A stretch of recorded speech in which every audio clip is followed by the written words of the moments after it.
Kota Makassar berhasil melampaui target perolehan medali emas pada Pekan Olahraga Provinsi ke-17 Sulsel di Sinjai dan Bulukumba. Kota Makassar yang berhasil menjadi juara umum membuat Wakil Wali Kota Makassar menyampaikan rasa bangga kepada seluruh atlet yang tergabung dalam kontingen Makassar.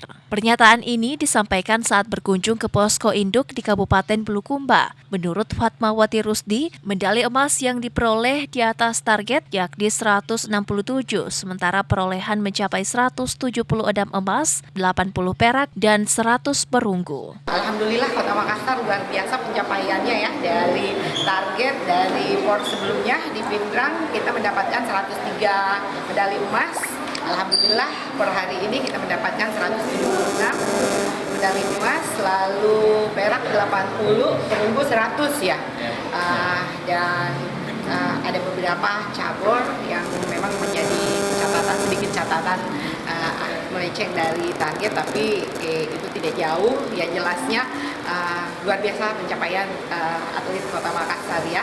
Prestasi yang diraih ini diharapkan dapat dipertahankan, sekaligus menjadi ajang motivasi bagi semua pihak untuk terus memberikan sumbangsi pada dunia olahraga dengan meningkatkan sarana dan prasarana latihan olahraga yang ada di Kota Makassar, dengan harapan nantinya para atlet terus dapat mengukir prestasi. Ical Syahrir, Fajar TV dan Fajar Radio melaporkan.